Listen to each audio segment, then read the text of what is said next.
Alright, hey everyone, and welcome to another Fast and Furious episode of Garden Frugal TV.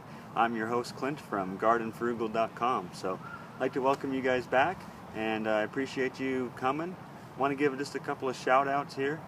Ray from the Praxis 55712 channel kind of inspired me to do today's episode. We will find out more about that later, but he's a great guy, got a lot of great videos. I've learned a lot from him. He's kind of one of my inspirations for even starting doing this, so definitely check him out. He's really great.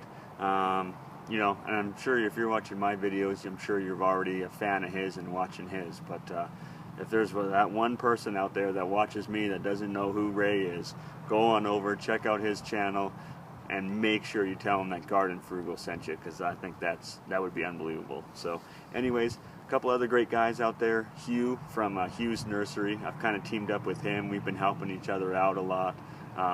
He's just from just a quick little hop over the pond there.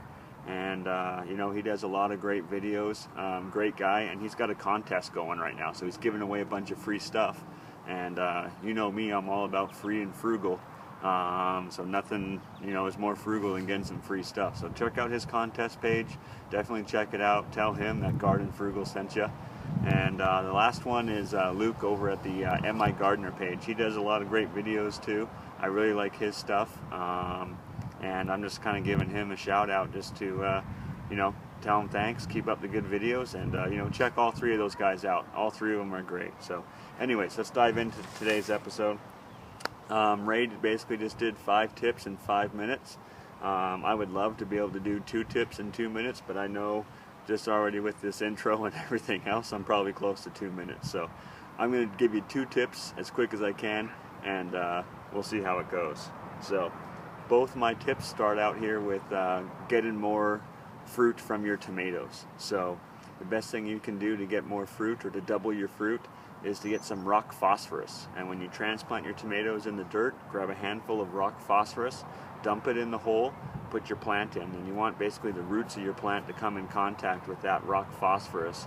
And the roots basically will leak out or create a light acid that'll dissolve some of the rock phosphorus. They'll take it in, and you'll get twice as many tomatoes off of your plant. So it's a great tip, great idea, works amazing, but don't just buy a bunch of it and dig it and rototill it into your soil, because it's not going to do any good. Like I say, the roots need to come in contact with it. So the best way to get the most amount of roots in contact with it and not have to use a ton of the stuff, like I said, is just to put it right where your roots are going to go. They can grow down through it, touch it, and absorb it. So, alright, tip number 2 is cage your tomatoes. This isn't just coming from me or something I've seen. It's been, universities have done studies on it, and they've shown that you can grow or produce twice as many tomatoes just by caging your tomatoes versus just uncaging them. So I've got cages. They're not really the sturdiest. I'm going to get some new ones this next growing season.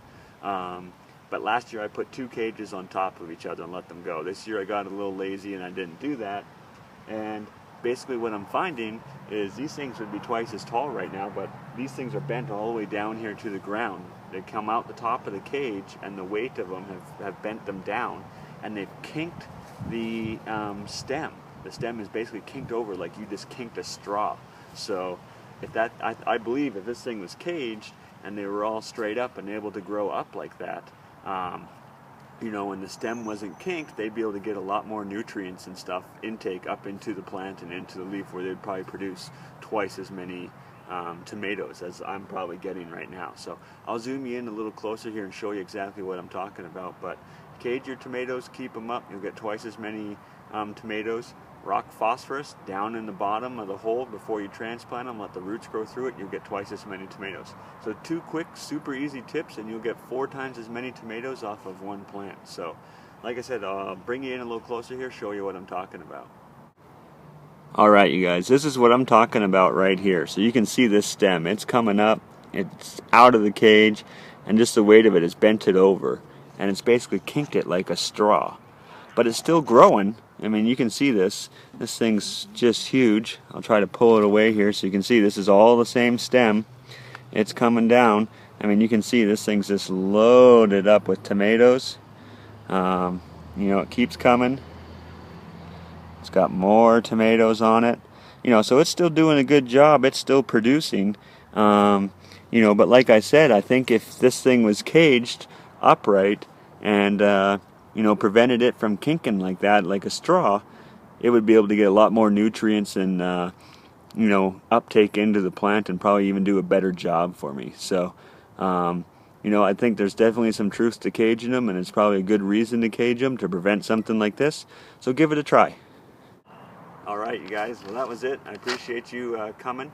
Last thing here, I want to just show you. I made this little quick guide. I put it up on the Facebook page and gardenfrugal.com, and this thing was a hit. It's basically just a guide that I put together on how to store your fresh produce. You can print it out, hang it in your pantry or in the back of a cupboard, and use it as a quick reference. But that thing's gone crazy. It's got hundreds of likes, hundreds of shares.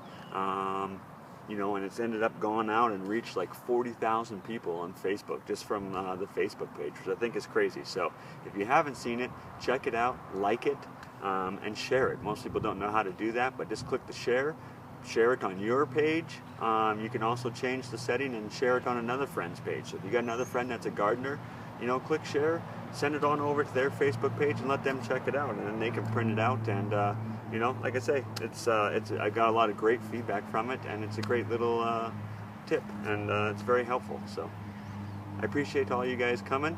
Thanks again, and until next time, know your limit and grow within it. All right, guys, see ya.